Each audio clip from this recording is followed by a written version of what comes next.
Hello, everybody, and welcome to the Max Frequency Podcast. I'm your host, Max Roberts, and I have the pleasure of this time being joined by none other than 8-Bit from 8-Bit Music Theory. Hello, 8-Bit. How are you? Hello. I'm doing good. Thanks for having me. Thank you. You may have the record for the fastest respond ever in a guest request. I'm talking, it was like within an hour. I was so thrilled. And then I was also, on top of that, thrilled that you said yes. Because I've been watching your channel I went back to try and see. I was like, what is the earliest video I remember watching? I think I've been watching your videos for 5 years almost. So almost the life of the whole channel. So you're... Oh, man, I'm flattered. Yeah, I either answer emails right away or never. Well, I'm all or nothing.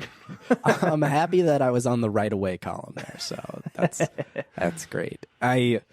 In prepping for this episode, I've been watching your videos, and now YouTube's algorithm thinks I am trying to learn music. I am getting recommendations out the wazoo of a bunch of other music stuff. I'm like, no, I'm just researching 8-Bit, but I appreciate it, YouTube. I appreciate it. It's very silly. It's probably getting those ads for the guitar learning apps and stuff. I haven't seen that necessarily. It's more this is how... blah blah blah works, or this is how they do this song. I'm like, maybe someday, but not right now. YouTube, I'm in a zone. I gotta learn all about these modes, all these different modes. Oh yeah, so many modes, so many, countless. Well, not countless.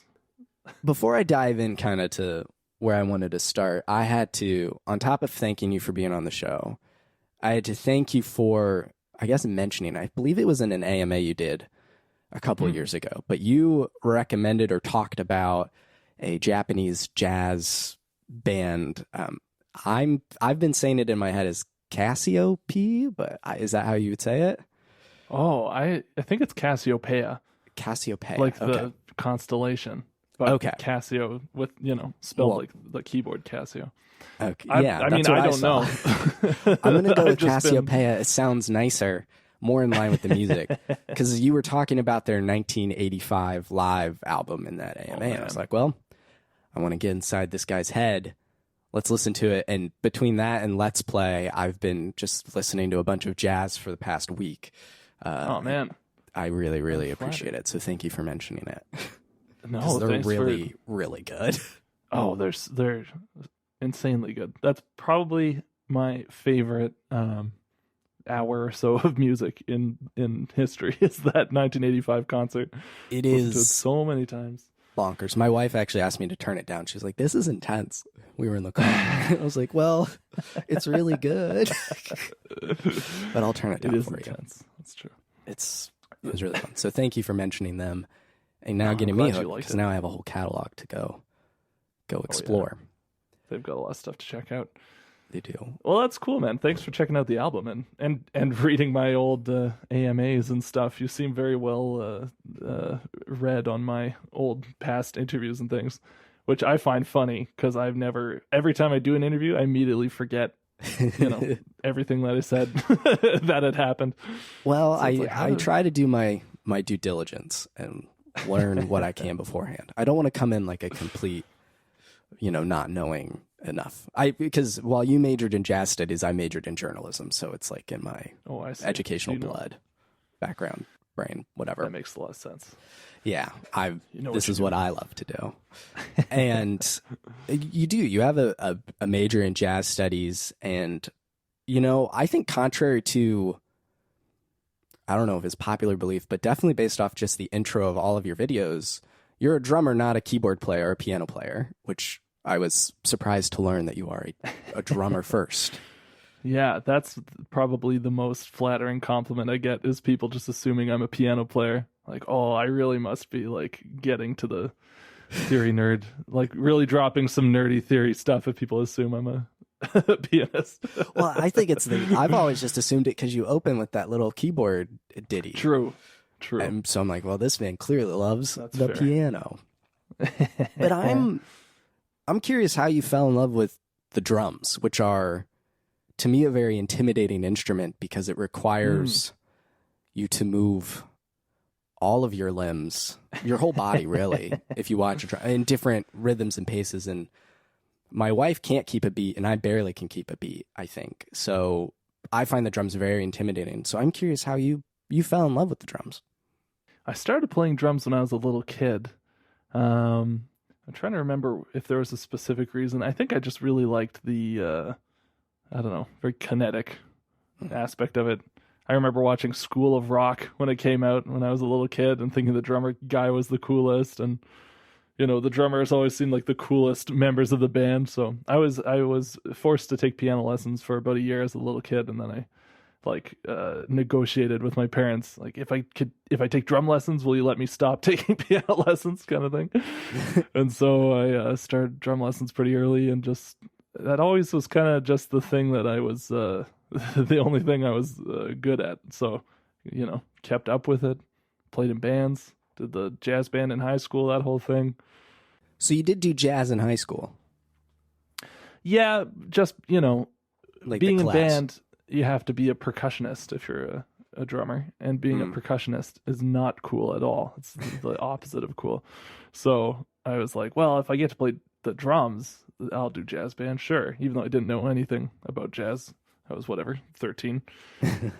And so, you know, it wasn't really till I got to university where I had the exact same mentality of, you know, my parents want me to get a degree in something. What degree can I play a drum kit in? Jazz studies? Okay, that's what I'll do. And then over the course of that degree, that totally changed my whole musical worldview. The whole, now I am a jazz nerd. I appreciate it a lot. But at the time, going into it, I was lukewarm on it, I would say. I'm not too dissimilar, at least in my enjoyment of jazz. I may not be a jazz nerd, but my first few cars were much older models, so they didn't have the ability to, you know, play Bluetooth or even an aux cord or anything like that. So I only had the radio. Sure. Yeah. And there's a few things I can't stand, which is most popular just radio music in general. I don't enjoy it. I get that. There are some that I do enjoy, though. I have to, you know, admit, like Olivia Rodrigo. I think she kills it. But anyway, I can't stand most of that. And then the commercials, I think, are incessant on the radio. Yeah. So I was looking for a solution to this problem, and I went to the University of Central Florida, and they have a radio station there in the Nicholson School of Communication, 89.9 WCF 89.9 jazz and more. Very few commercials because it's public radio, and it's funded through the school and donations and stuff like that.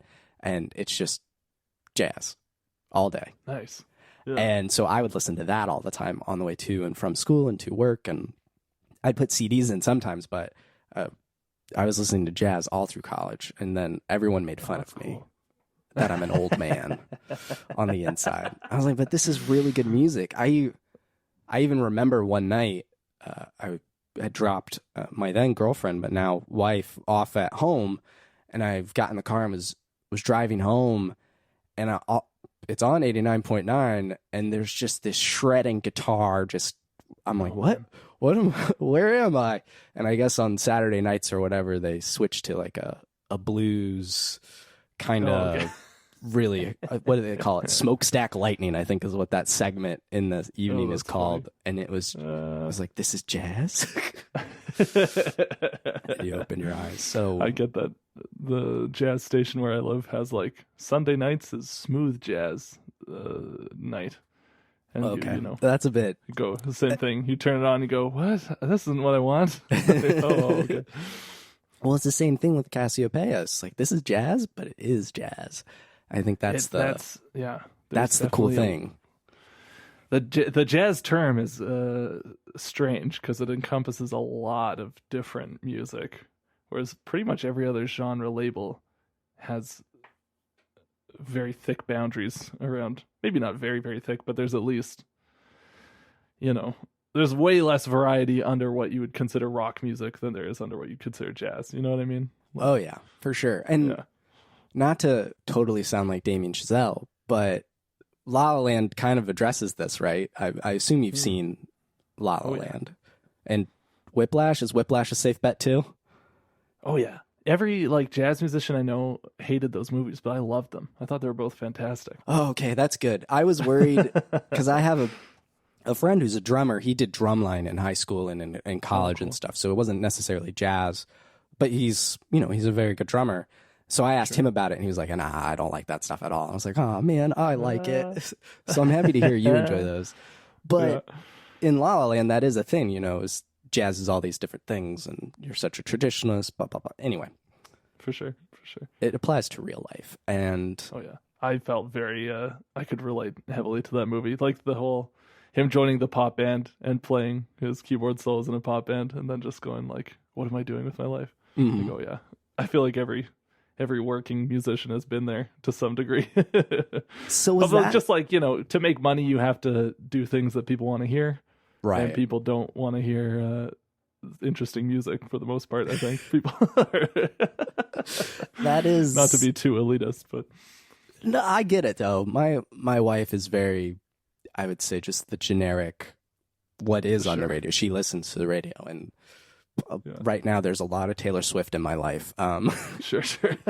Which is, fine. I enjoy, It is fun. Like, I think it's just a different, the appeal is different. It's like, like you wouldn't watch, like if you're going to see a movie and you get a musical, even if it's still a movie, that's like a different thing. Like not everybody likes musicals, even if you're really into movies, and not everyone likes. You know what I mean? You kind of see what I mean? Yeah. Because not everyone who likes musicals loves the big blockbuster movie or a horror movie or things like that. Or horror is a perfect thing. It's like it is still within the realm of film, but it's just like a hard, either you like horror or you don't like horror. And if you do like horror, you probably don't like other stuff nearly as much as you like horror. You know what I mean? Yeah. Or that's been my experience at least. And I think music, there's a wide range. like kind of the pop music thing, the radio pop music thing, has an appeal that's outside of the actual just musical content. Whether it's lyrics, whether it's, the persona, there's a whole bunch of elements to it. Yeah. But if you're into classical music or really any instrumental music, I think that's like you're looking for a completely different sort of thing. And there's overlap, but it feels like two separate worlds to me. Yeah, I see what you're saying there. I'm curious how, so you go to university for jazz studies, that's your major. How does that translate to music theory? Like, where does the love of music theory come in, or is that just throughout your whole musical education? It's kind of hard. It's one of those things where you look back and think, oh, I guess I was into that as a kid. I never really thought of it as like part of my identity that I liked music theory, but I always did find that sort of thing interesting. There's so little music theory education beyond the basics anywhere, especially as a child, when I was growing up at least. So it's very like, oh yeah, scales, that's cool. I like that. Oh, learning chords and stuff, that's interesting. I like that. And, I'd try and like pick out songs by ear and stuff like that on the piano as a kid. But it wasn't really until I was in university where you were really, studying music, and this is what you're doing with your time. And a lot of that was learning how to play drums, which is obviously because that was my major. But you also have to do your theory classes, you have to do your composition classes and stuff like that. And that stuff I always found very interesting, and I did really well in those kinds of classes. And I always wanted to try and apply that stuff to music that I like to listen to and play. The kind of classical theory thing is very much like you're looking at music from the 1700s for the first 2 years of your schooling. That's all you're doing, And so that's hard for people to get into. And so taking principles like that, and actually there was a book I read in school where it was called Songwriting Secrets of the Beatles, and it was a theory book, really. Okay. But it kind of sold itself as a Beatles book.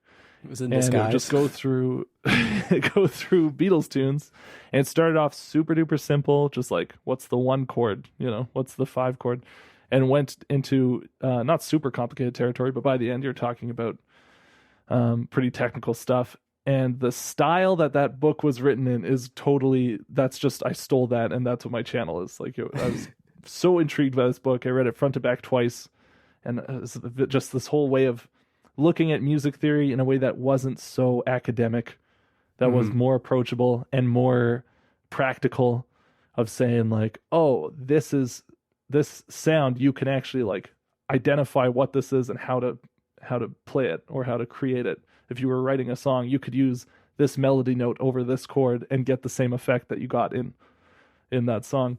And so that totally was, I think, the turning point for me wanting to, or for me spending a lot more time thinking about theory and analyzing music and doing that whole thing. And then that turned into my career. So you're basically a teacher, I mean, so. A musician and a teacher, because you do other stuff outside of YouTube, at least last year you did for sure. I think of it as entertainment. Like, I'm not edutainment, maybe. Edutainment. You're like Schoolhouse Rock.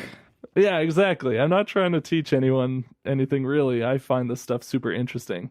The way, like, if you don't watch a documentary to learn, you watch it to be entertained, and it just happens that learning about something interesting is entertaining, So I kind of think of it more like that. But I've definitely gotten a lot of feedback from people who have felt like I've taught them things. So as someone whose understanding of music was piano class for, I don't know, a year at most in elementary school.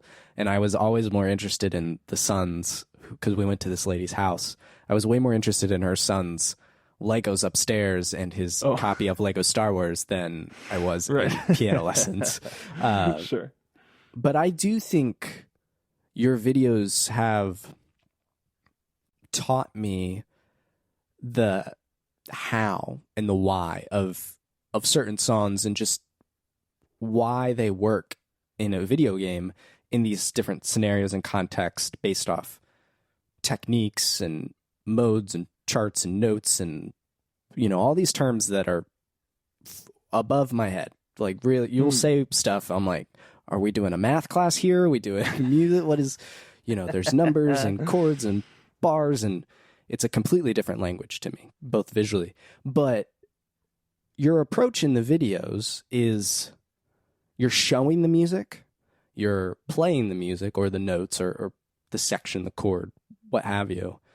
And it's piece by piece, you're breaking it down. And I think that combination of visual and auditory with a no holds barred, uber technical approach. You don't pull back the content. You don't dumb it down.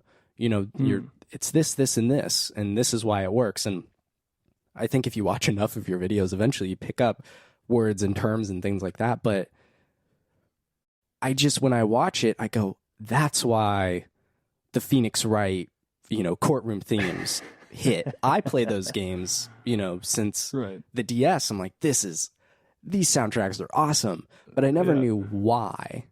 And then you watch and you're like, oh, it's because of this, and this mirrored with this gameplay or this animation or this story beat. And I think you're like edutainment. You're secretly teaching us and entertaining us at the same time. I'm glad to hear that you think that. There's definitely a lot of terminology that I throw around because you have to, kind of. And if I took the time to what's the word I'm looking for? Define every music theory term, that would be like the whole video is just, let's talk about what it means when I say the 4-chord or whatever it is. What is an ostinato? That would, there's not enough time in the day to do that for everything. So I just kind of selfishly, when I was making videos, I just like, I'm not going to explain this. If people know what it means, they know. And if they don't, they don't. And I was shocked to find a lot of people commenting like, I don't really understand what you mean, but I enjoyed the video. Like, how could you have enjoyed the video if you don't understand what I'm talking about? But I think having that, approaching it from starting with the emotional impact of the music, like what you're saying with the Phoenix Wright thing. Yeah, that video came out of like all those moments in the game where like, boom, objection, the music comes in, Those are so powerful. They feel so good. It gets faster and faster. You're like, I know. It mirrors when you know the answer to the contradiction. You're like, I have this evidence. Let's go. It's perfect. And like everyone who plays those games feels that. And most people who play those games don't ever think about, like, if the composer had written the music differently, it wouldn't impact you the same way. It's an invisible effect. People, I think, kind of take for granted. Like the average person, I'd say, doesn't really like. I've had lots of conversations with people out in the wild, like, oh, so what do you do? And then I try to explain my YouTube channel, and I've gotten, answers ranging from like, oh, that's really cool, I understand what you're talking about, to people who don't understand, like, wait, so there's like music that plays in a video game while you're playing the game, Are you talking about Rock Band, Guitar Hero? Is that what you talk about those? So it's like I guess, I don't know. I think the appeal of the channel is probably that insight into, there is the music at play matters, and like the down to the note to note details, those matter. I try to get that across. Like if any of these notes were different, it would have a different effect. But starting from that emotional place, that like the reason why we're talking about this is because of this emotional effect. Everyone can latch onto that. Everyone who's played the games knows what I'm talking about. So I think that is kind of like a way in for people who don't have all the music theory education to know what I'm specifically referencing with all my terminology.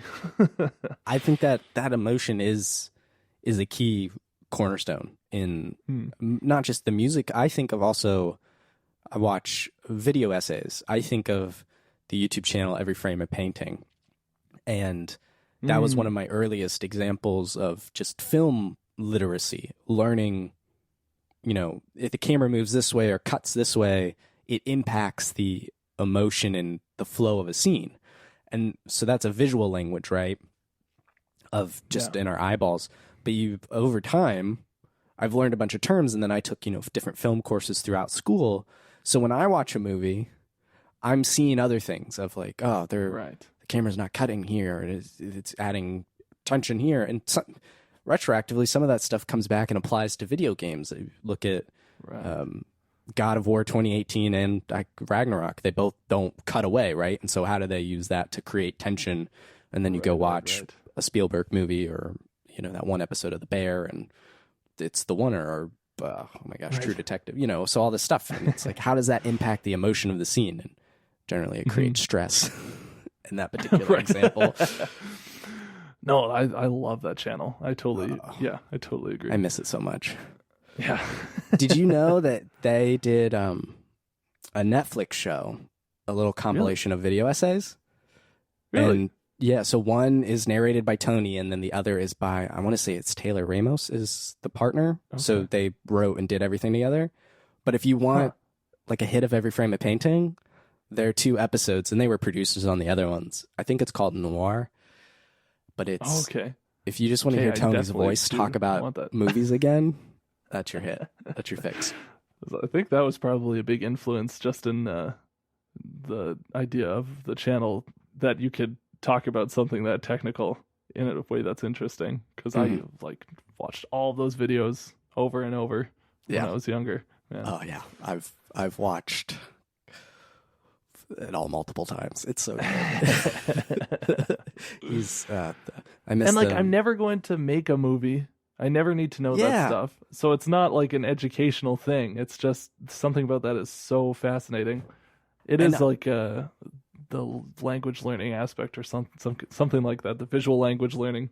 You learn more about why you feel the way you do when you watch these things, or something. I don't know exactly what the appeal is, but I think it helps me learn to enjoy things more. At least that's what I'm getting out of it. And it's the same with your music or your videos. I'm learning to enjoy the music in a game more. And I've always been the kind of person who would rather listen to video game music than something else, especially early on, back middle school. I'd load my iPod up with the Super Smash Brothers Brawl tracks Sakurai was putting out in the dojo. Meta Knight's Revenge? I got that. Oh yeah. That totally. Yeah, I can hear I don't even know if it's a trumpet, but it's coming in though.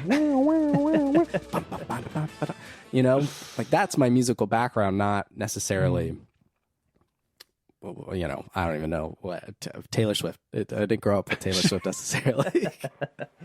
So, No, but totally. I'm learning to enjoy it more and why these things work. Then just they don't just sound good. It's a side of it. I get that. It does. Yeah. You enjoy what you're taking in more when you know more about it. I think there's maybe or I don't know. I've met people who are worried that learning too much about something will kill the magic of it, and that just has not been my experience at all. But I think it enriches it. I think knowing more makes you appreciate it more, and then when something new comes out, and then you pick up on something, you're like, oh, right, that's what they're doing. Yeah. Oh my gosh, they're so and smart. there's also so much work that goes into these projects, like a video game. The amount of just man hours it takes to make a video game. The amount of time the composer spent like fretting about what chord to put here and like what sound to use here and stuff, to be able to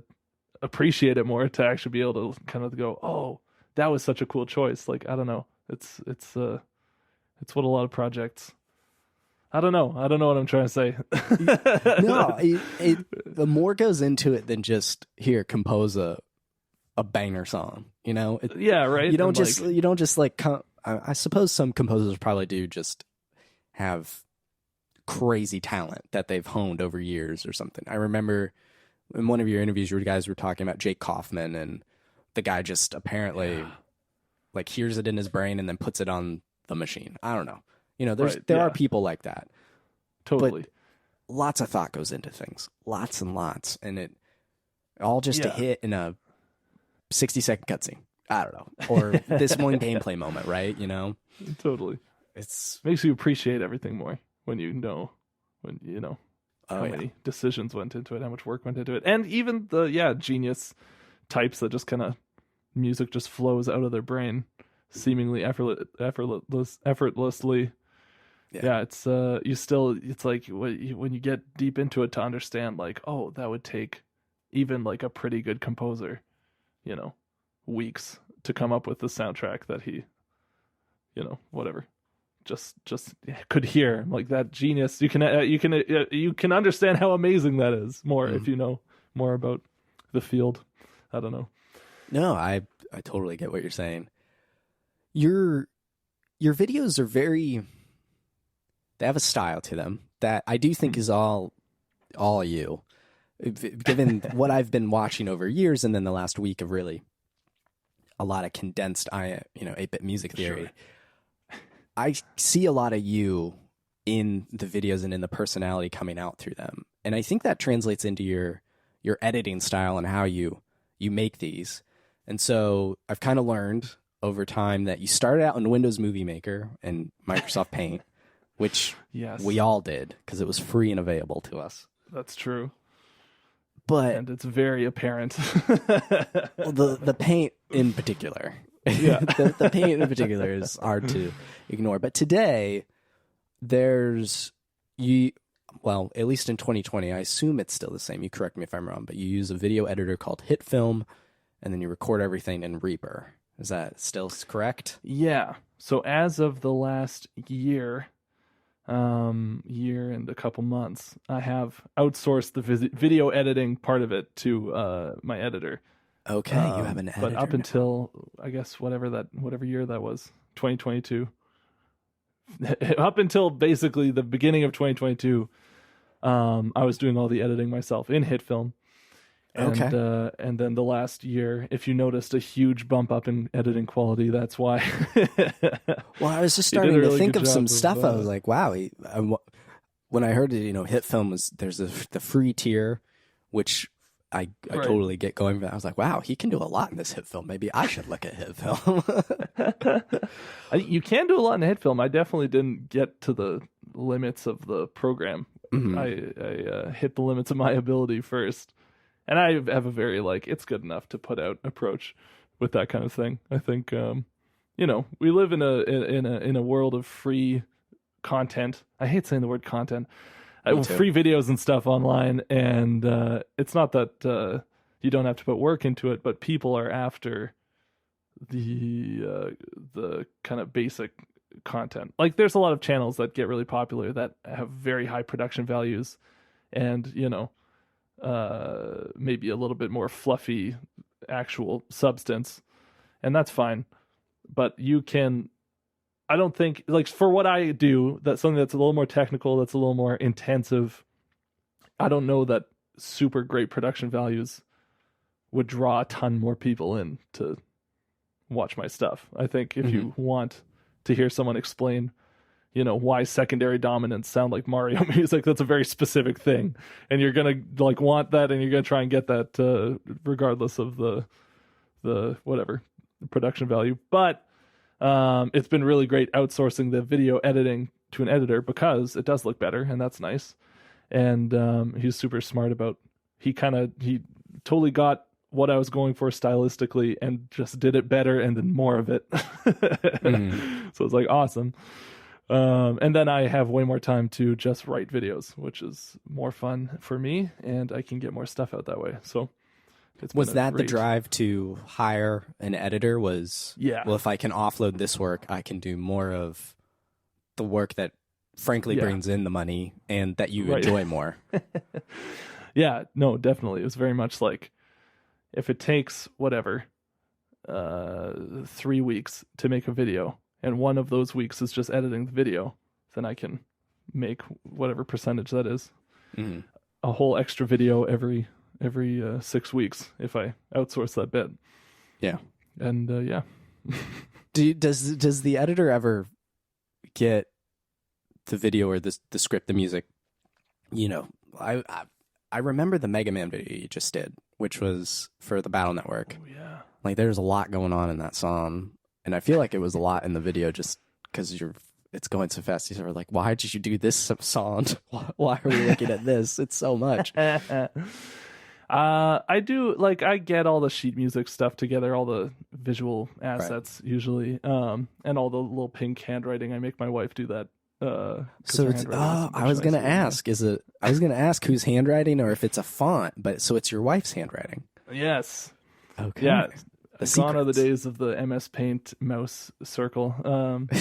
Yeah, it's but so I think a lot of that, I mean, I'm sure it is more annoying for the editor to have like a ton of finicky notes on screen and stuff to deal with, but hopefully it's not too much worse.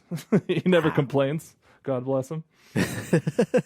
Well, that's good. That's cool to know. I was because that was one of my questions, was the font. I was like, wow, the handwriting is different, but maybe that was just because he was using a mouse before, and I assume he's using a stylus or something now, so maybe his handwriting just isn't good with a mouse. But it's your wife. So yeah, that's the big secret. That's the big secret. Does she ever look at you and go, why this many notes? Oh yeah, all the time. It's like, are you kidding me? Draw an arrow right here, sweetheart. Yeah, I know. I get a lot of texts while she's working on that, going like, okay, what is this word that you wrote supposed to say? Does it say mope? Does it say rope? Like, it says note, or whatever. So yeah, clearly I need to outsource the penmanship in my videos. That's necessary. I don't know if that may not give you as big of a return as hiring a video editor, maybe. I don't know. I think that's really interesting, though, because time is the most valuable resource, and that's ultimately what you're, as a creator, fighting for, right? Is people's time and attention. Yeah. And so your time is valuable, so to make more, you've offloaded. That's interesting. So yeah. Why 5 or 6 years into it, like, that was the decision? Were you at a point where I can't, like, it's taking too much away, or I could do more? I think I probably should have sprung for it way earlier, but I loved having total control of every aspect of the channel. Yeah. And I'm kind of like a hermit. When I started the channel, I was living in Montreal, and I just moved there, so I didn't really know anyone. And I picked this up as like a hobby to kill time with. and then it kind of took off really fast, and so I found myself just doing YouTube all day every day. And I was just totally fine being all alone in my little apartment, working on my computer all day every day.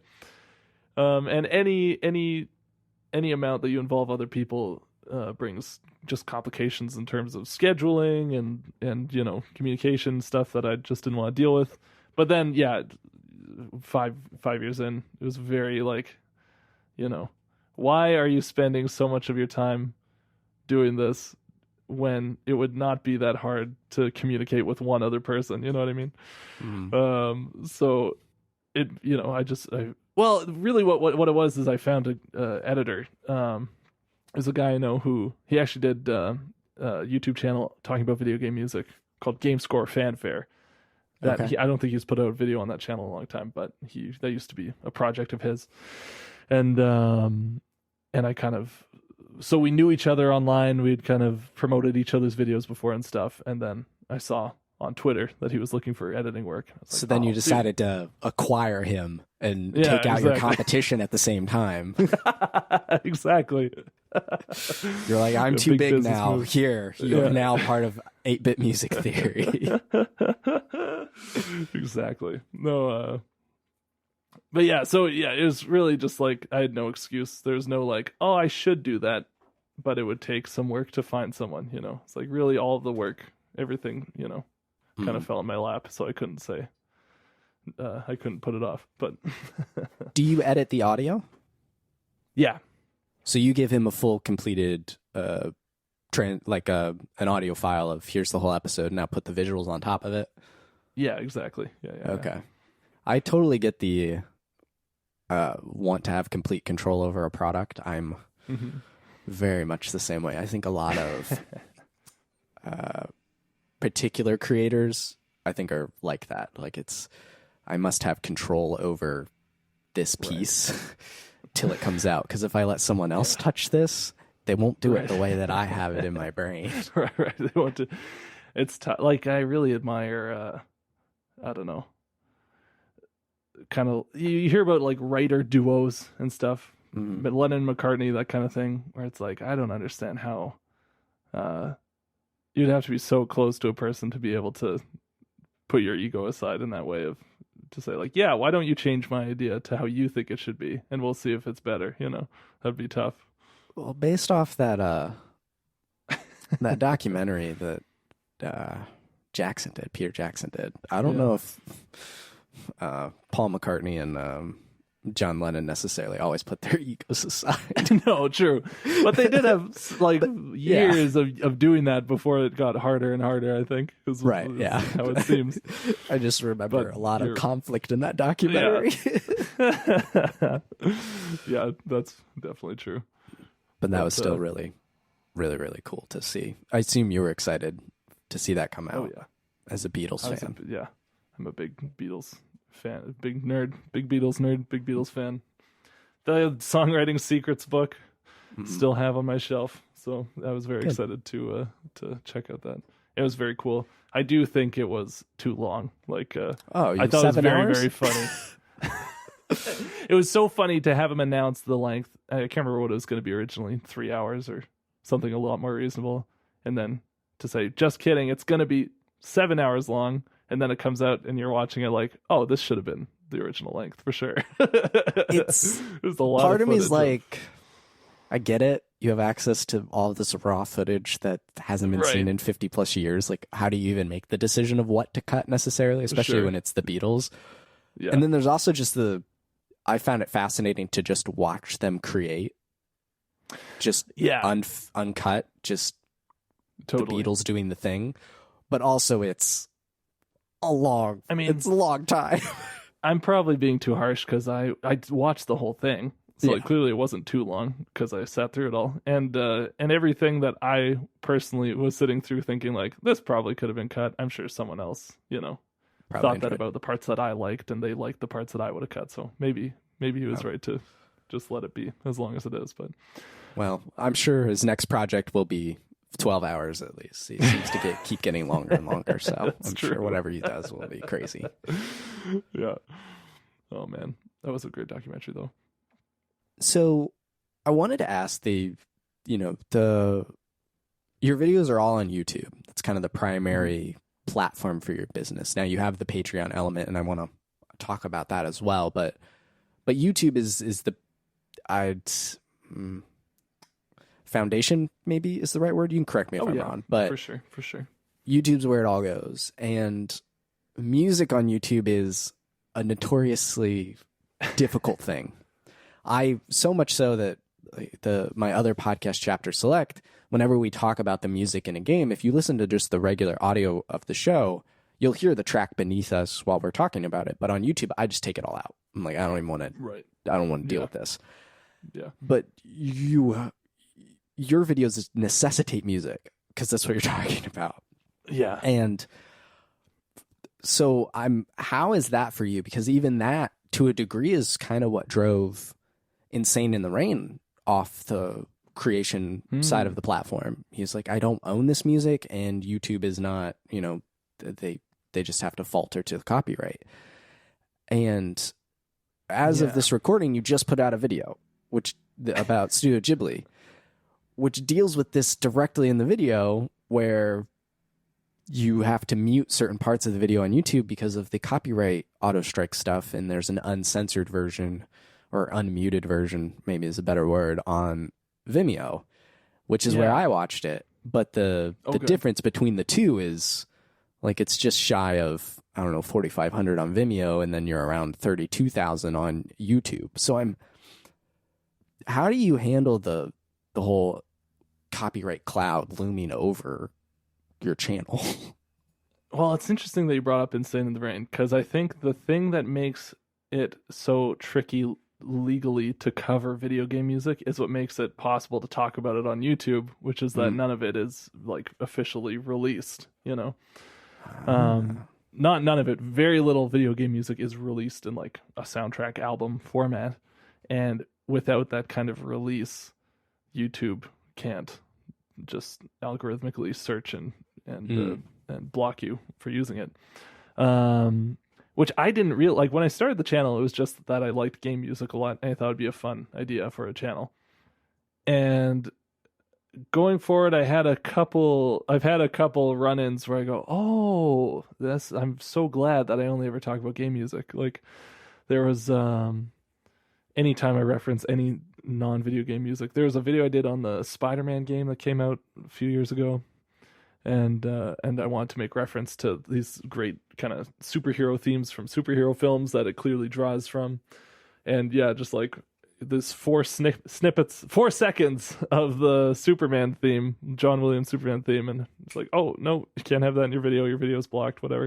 It's like, oh, wow, that's so annoying. I get what everyone else is talking about. And then the Ghibli thing, really, I was completely aware that, like, this would not be monetizable.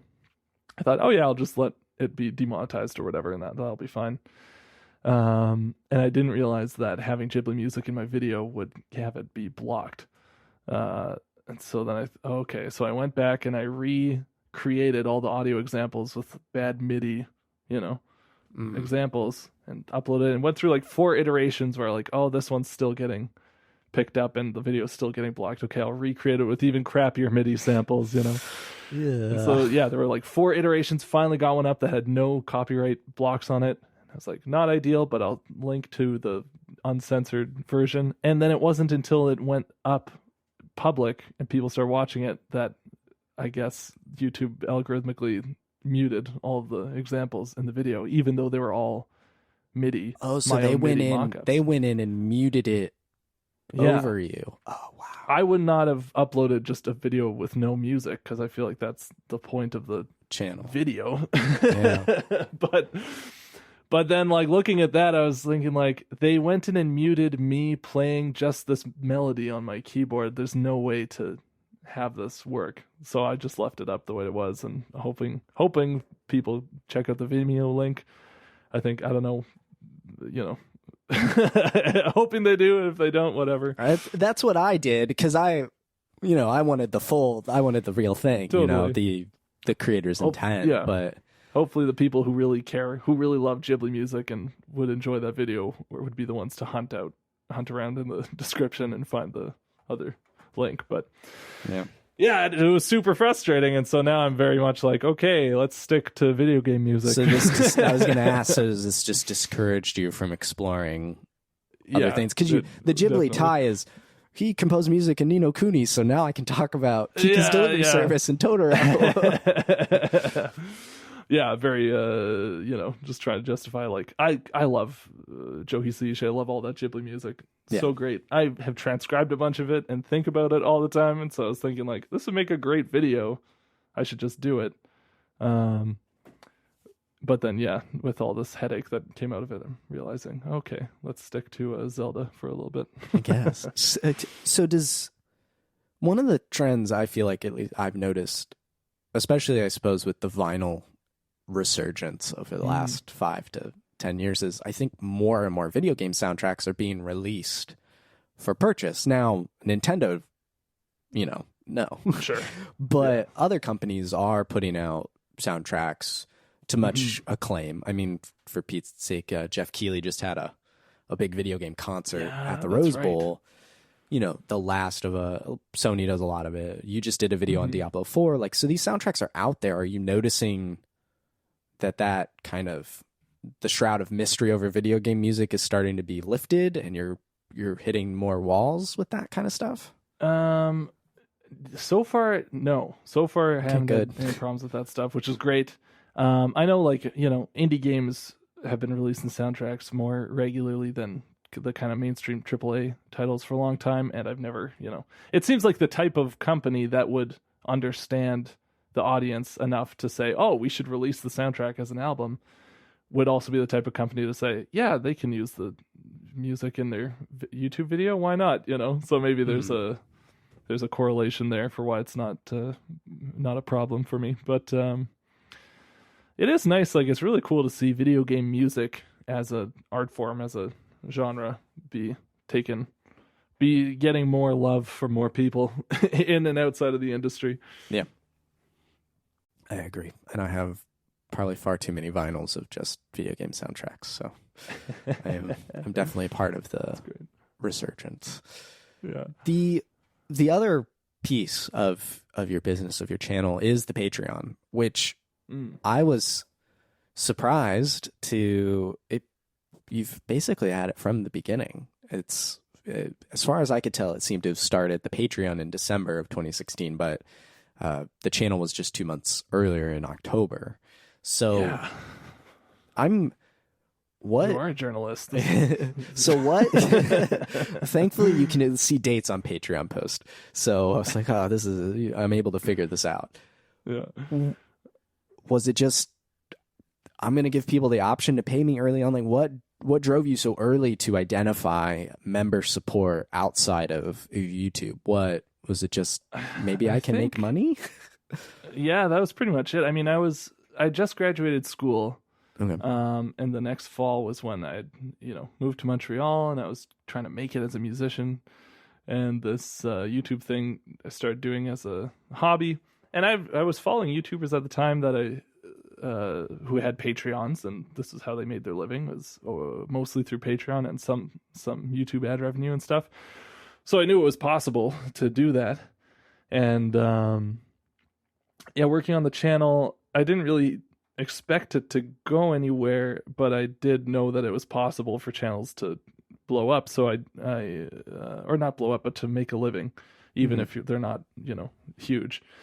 And so I kind of, from the beginning, decided, like, well, I'm going to have like a brand. I'm going to have this little intro.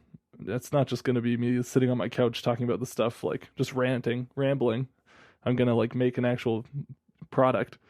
And it took off really, really fast, where the first video that I put out got like 2,000 views in a couple days. Yeah. So I kind of immediately realized, like, oh, I'm hitting on something that people want. Now I got to really crank it out. Pretty much. You're like, well, what happens if I put out more videos? Like, oh, people watch these too? Like, oh, this is great. So yeah, I got a couple months in and kind of thought, like, let's throw up a Patreon, see what happens. See if like people want to watch it. So will people support it? and they did. Like, I think my like top tier Patreon, or my top goal, whatever, most distant Patreon goal was like $800 a video or something. I can't remember. And I remember typing that in, going, "Well, it'll never hit this, but you gotta have something for something on the horizon." Yeah. And then I got there really like in a couple months, and so it's just like, oh, okay, this is clearly what I'm supposed to be doing with my time. Yeah, I don't know. I was just copying what other YouTubers have done before me, I guess. Well, now you're sitting at around just over $3,500 a video, which is a lot. I think it's a lot. Yeah. It's a lot. Okay, it definitely is. Okay, cool. All right, it's great. I mean, I have like a house and a family now. It's really amazing what is possible with people's generosity.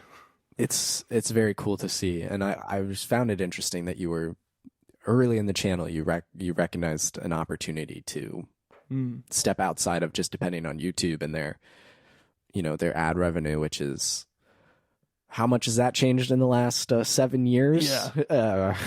Well, I mean, quite it's a bit. Just, yeah. It was just for me personally, the content, again, to use that hated term, that I was interested in was all stuff that wasn't going to be, the most viral stuff on YouTube, was not going to get the most ad revenue. And so people had to figure out ways to, had to get on Patreon, had to figure out ways to monetize it where they could keep doing what they were doing, keep sitting in their niche and not necessarily have to chase this algorithm or chase the whatever's hot at the time or whatever. What's the new hotness these days? Exactly. I would, if you were chasing the hotness, I feel like you would, well, let's see, you put out a Zelda video around Tears of the Kingdom. Yeah, but for the wrong Zelda. Yeah, honestly, no, I really wasn't thinking. No, come on, Skyward Sword is, I will defend Skyward Sword. I'm a defender, especially of that soundtrack. Oh, yeah. Great soundtrack. Fun video to make. I was literally like the week before Tears of the Kingdom came out, I was sitting like thinking of, kind of scheduling out the rest of my year, and it just hit me like, why am I not talking about Tears of the Kingdom at all? What is wrong with me? Nothing is wrong with you, 8-Bit. I promise. You've got it covered. So I want to pivot here because the YouTube channel, the Patreon, at least as of last year, are not the only ways that you're making, to use the word again, content.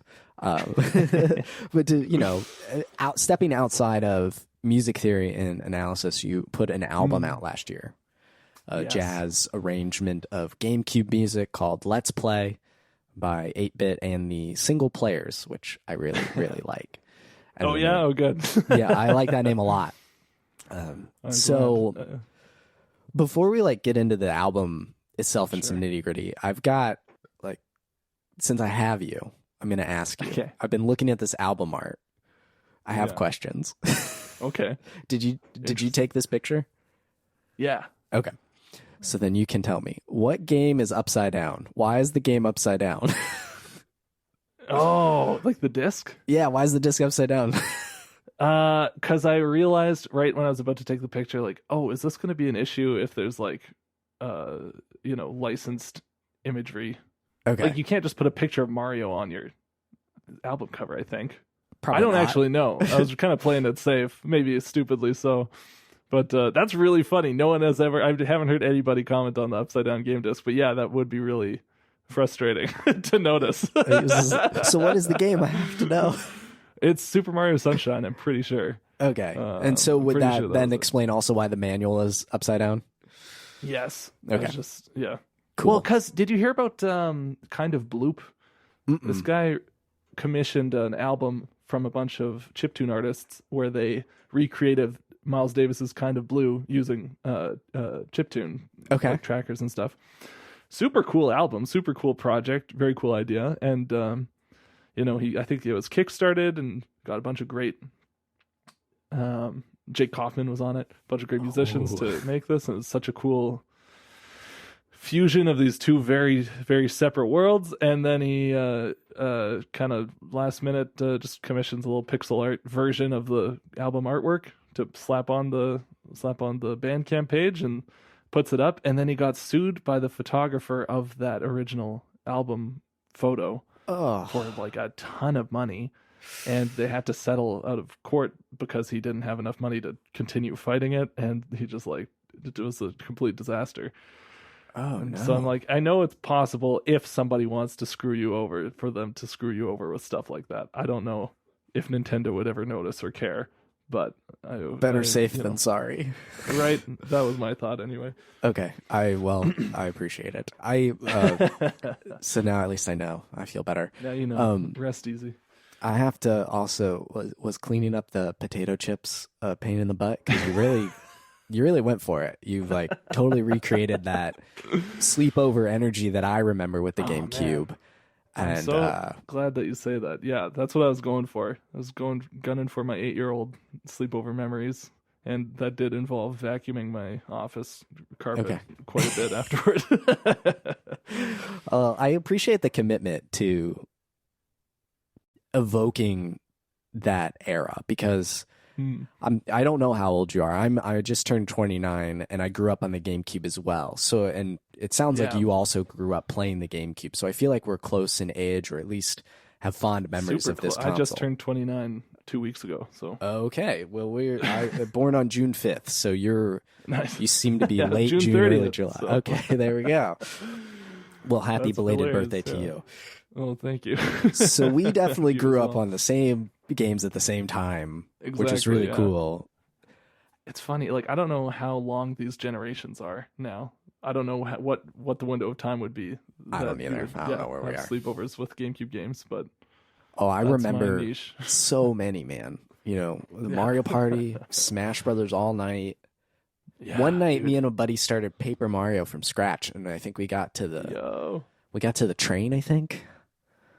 Or it may not have been from scratch, but we definitely played till 7 in the morning, and I remember we stopped after we beat the boss on the train. So like we played a lot of Paper Mario that night. That's so good. That's such a totally. That's my childhood too. Just like, it's like 7 in the morning. We should probably stop trying to beat this game. Never stop. Go to bed. Well, now I have to stop. I can't physically do it anymore. Yeah. But I wanted to. So this album came out roughly a year ago, I think May of 22. Yes. I wanted, I guess, to know, how's the reception been? You know, it's been a year.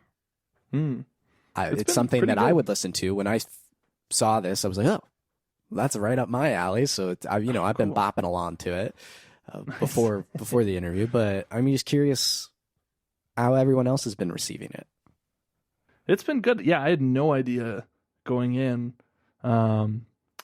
Really, I just missed playing drums. Like, I used to play tons of drums in bands and stuff. And then when the YouTube channel took off, all of that stuff took a back seat, obviously.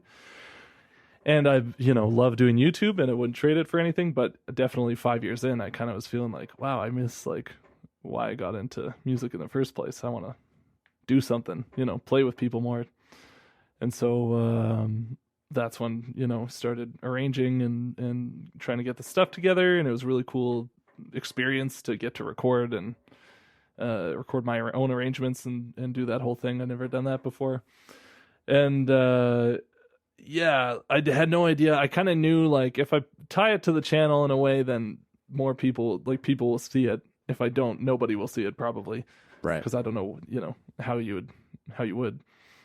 But I had no idea, like, some percentage of the audience is going to go, oh, this is cool. I want to listen to this music. And I know it's, probably less than 10%, but I don't know if it's like 0.1%, or 5%. Like, I had no idea what to expect. So I threw it up there, and the response is, like, pretty good. Definitely, definitely humbling to see a big number next to like the view count on that kind of thing, where you're like, I don't know. I feel like this is maybe weird to say, but the YouTube videos, I feel like I just kind of throw out, and it's like, it's fine. I don't try and beat myself up over the quality. I like find something that I think is interesting to say, and I put it out there and throw it up.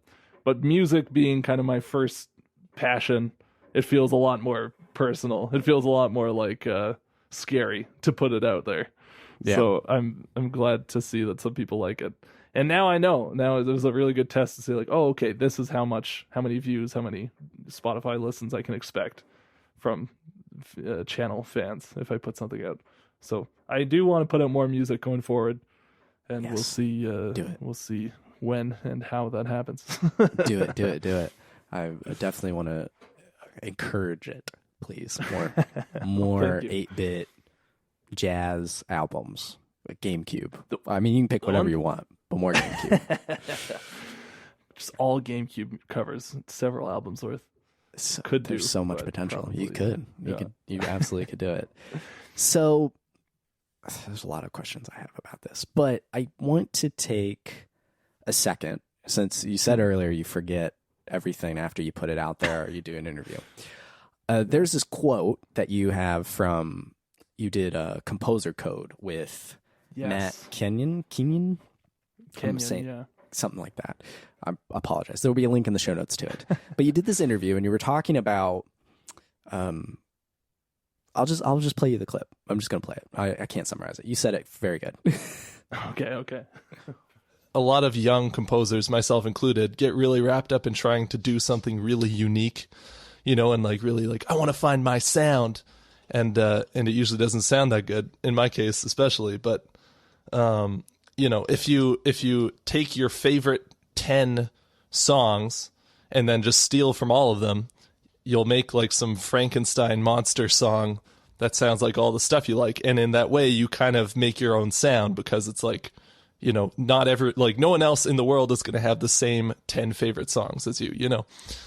So now you have an album out publicly, where you've had to, I assume, take from your 10 favorite songs and, pick songs too. You picked, I assume, some of your favorite GameCube songs. So I'm just curious, how did you struggle with wanting to find your sound for this album and then settling into that? And also, I guess, taking lessons that you're teaching people about now in your videos of essentially designing music, writing music. You kind of almost, I would imagine, have to practice what you preach to some degree. I'm just curious what that process was like for you, picking and writing and arranging this album.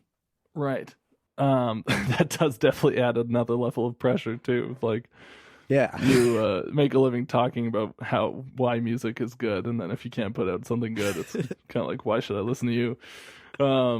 I do think I mean, that's so funny. I totally forgot saying that on that interview, but I agree. I agree with my own point. I agree with myself.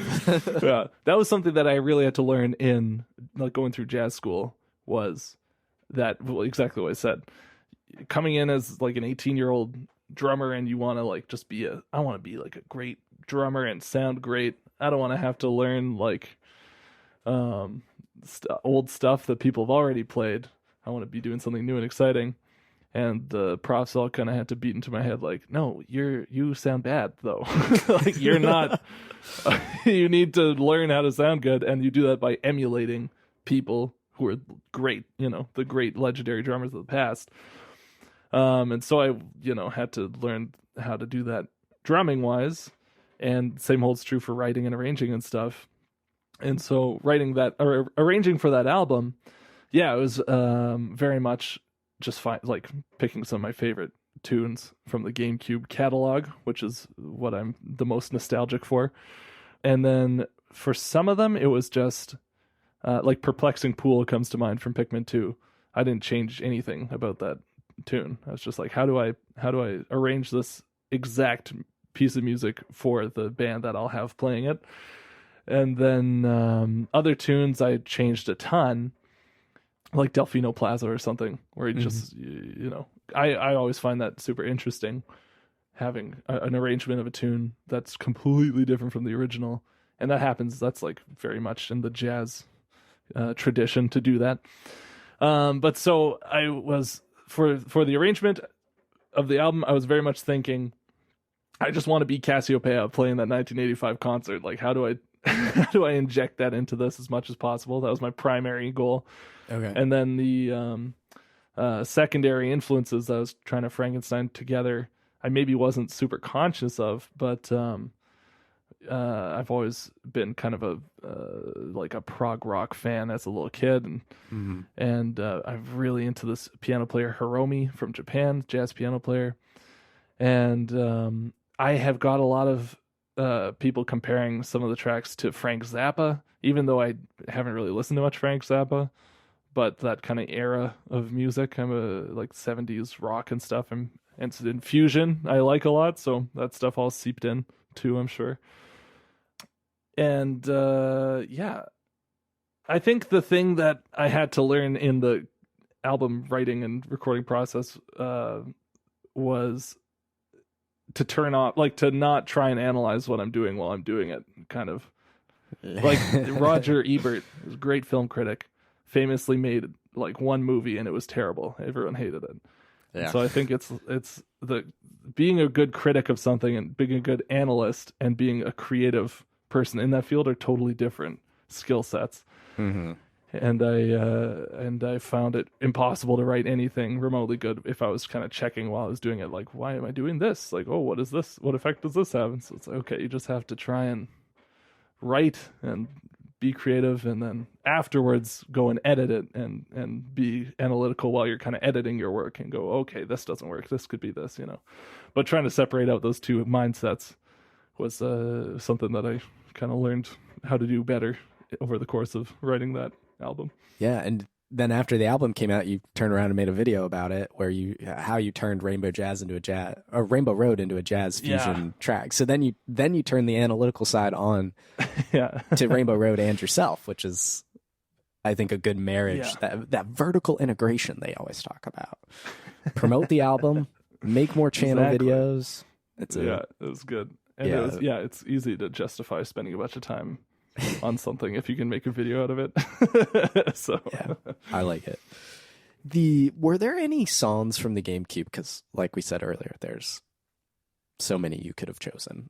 Were there any that you were too, I'm going to use the word intimidated, but you insert whatever word you want, but were there any like, I can't touch that one, it's too much of a banger already? Like, I don't know. My brain goes to stuff from Paper Mario or Dragon Roost, from Wind Waker. You do have Wind Waker on there. Mulgara fight, very, very good. Yes. But was there anything like, I can't do that, or I'm too scared? Definitely, there's a lot. Yeah, there's a lot of tunes where they're perfect as they are, and if you can't kind of play them in the style that they're originally in, I feel like, oh, I can't touch that then. Like exactly what you're saying. Like Wind Waker is one of my favorite soundtracks of all time. Very nostalgic for me. And there's so many of those. Like Errol's theme is just beautiful. The Outset Island music is gorgeous, and like I love it so much. But then if I was going to arrange it for a jazz fusion band, you wouldn't be able to just do like a like it would sound really, really dumb, I think. Boop, boop, boop, boop, boop. It needs to be more rock and roll. And you can't make it more rock and roll without just totally stepping on what it is originally. Right. So yeah, a lot of the tunes on the album, like the Pikmin tunes, are pretty much exactly how they are in the games. And I love those. I love those soundtracks and those tunes so much. But I didn't have to be intimidated because I could just play them as they were and it worked. But then, some of the other tracks, like Delfino Plaza or something, where I'm not like in love with that tune. It's a great melody, but I didn't feel the same. I didn't feel like I was committing a blasphemy by rearranging it. I gotcha. I'm picking up what you're throwing down. How is I've perusing your Twitter? Looks like you've been playing the album around town, as it were, up there in Winnipeg, Canada, up there. How's that been going? It's been really fun. That's kind of the biggest, like the reception to the album's been great, but my favorite part of having an album out is being able to apply for Jazz Fest and conventions and things like that. Say like, look, here's audio proof that I have songs and we I can have play stuff. them all right. Yeah. It's been really, really cool playing live for people. Especially like out in the real world, outside of the video game internet niche, where like I played in the Winnipeg Jazz Festival this year and last year. And both times it was really cool because you could see a bunch of people come out who were there because they were fans of the channel and just happened to live in Winnipeg. And so that was super cool. And then also lots of people who are just there because they go to Jazz Fest and check out Jazz Fest shows. And we're going, oh, what's this about? And you get to like make a case for video game jazz fusion, you know. You get to go like, I know you don't know about this, but check it out, you know. What do you think? And that's super fun too. Got to talk to a lot of people after, like older guys who were kind of like, you know what, this is really cool actually. So that was awesome. What's this and my Super band, Smash Brothers? Yeah, exactly. My bandmates, the guys, a lot of them are guys I went to school with, and I just like tried to find the best musicians who I knew in Winnipeg, and they all killed it. Super great players, very fun to play with, and none of them really are video game dudes at all. So it was a lot of like, what's this one about? You know, like none of them knew the music going into it. And so hearing them be like, oh, this is really fun. Like, oh, I really enjoy this. This is a cool tune. Like, that's cool too. It feels like you're spreading the word. Spreading the gospel of the GameCube 20 years later. Exactly. And they're like, oh, I'd like to play this game. How much does it cost? I've got bad news. Bad news for you. You're a few years too late to get in on the ground floor of this. Do you think if you know, I'm going to say when. I'm going to just assume that you're going to make another album eventually. Yeah. Do you actually want to return to the GameCube, or would you explore a different platform and a console or a game series or something, or do you actually want to kind of stay in the GameCube realm?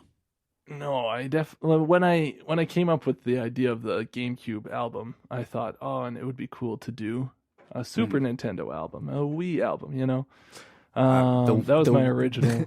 The Wii menus alone, you could fill an album up. Well, yeah, totally, right? Oh my gosh. There's too many great tracks outside of the GameCube canon to just stick to the GameCube canon, even though that is like where I live, I think.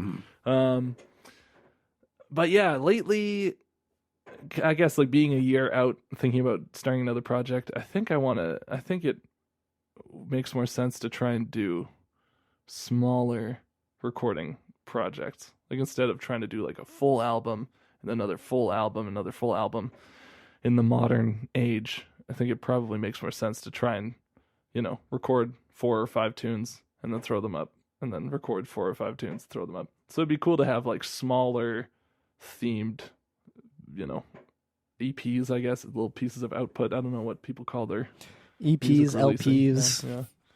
I don't know. All I know is more music shows up, and then I'll listen to it if it's from right. the musician I want. That's cool though. I like it. I do think, you know, Mario Kart isn't, you know, not a bad place to shop around. I was actually just thinking about that the other day. I was listening to, you know, Super Bell Subway from the Mario Kart 8 has like insanely good music. That whole game is insane, and they just keep adding more. Yeah, so good, dude. Oh my gosh. And of course you have a video about Dolphin Shoals, as any self-respecting jazz musician / video game music analysis individual would attempt to tackle, because that track is a bop, banger. Good. Absolutely. Oh my goodness. Well, thank you so much, 8-Bit, for taking the time and joining me today. Where can the people find you? I know we've talked about it a lot, but you've got your YouTube channel, 8-Bit Music Theory, Patreon, 8-Bit Music Theory. Yep. Twitter, 8-Bit Music Theory. You're very consistent. Sure. Yeah, I'm glad that name wasn't taken anywhere, because it's just 8-Bit Music Theory. Anywhere you look, good. Keep it simple. If I'm there, you'll find me. Awesome. Yeah, I hope. Thanks for having me on and let me talk about the album and stuff. And yeah. Oh my gosh.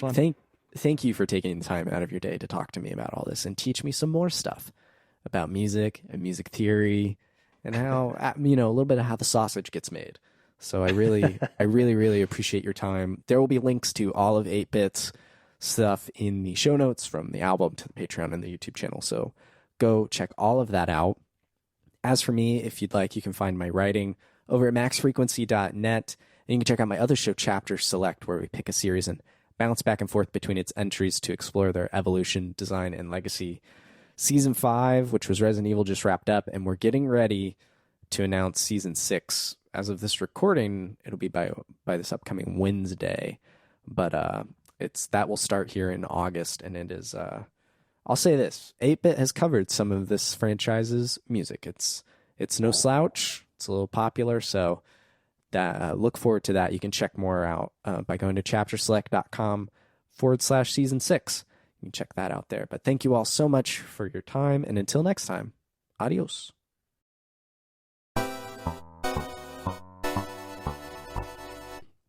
I just finished your Breath of the Wild 4-parter. Before this, I was like, how am I going to fill the remaining hour here? I'll go back to 2017, 2018. Or 17. I guess it was all in 17. That was a long time ago now. Doesn't feel like close to the start of the channel, yeah. Yeah, that's pretty early. You really kind of just came out. I'm just going to do a bunch of Zelda, like really big hot tracks, like you weren't going to start small. You were like, here's Zelda, here's Final Fantasy, here's Sonic. Well, I didn't expect to make more than a couple videos. It was pretty like I was kind of like that. These Zelda tunes are so cool.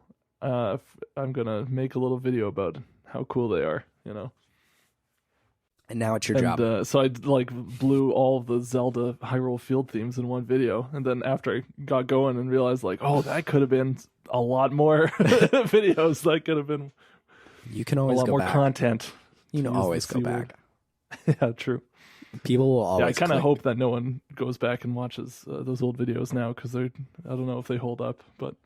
I've watched quite a handful of them. I think they hold up. The MS Paint is a little interesting, but other than that, what you're talking about actually holds up. But. Well, that's my humble roots are on full display. I was like, oh, this is MS Paint for sure. That's a circle, clearly drawn with a mouse. Yeah, exactly. And you would invert the sheet music. So if you were talking about one section, it'd be the traditional white and black. But if you were, don't look at this, you'd flip it, so it'd be black and white. Oh, I totally forgot about that. Yeah, you didn't even in the beginning. You didn't even have I don't know what you would call it, but the bar that goes with it. Yeah, the playback line. Line. That makes sense. Follow the bouncing ball. That's what I should have instead.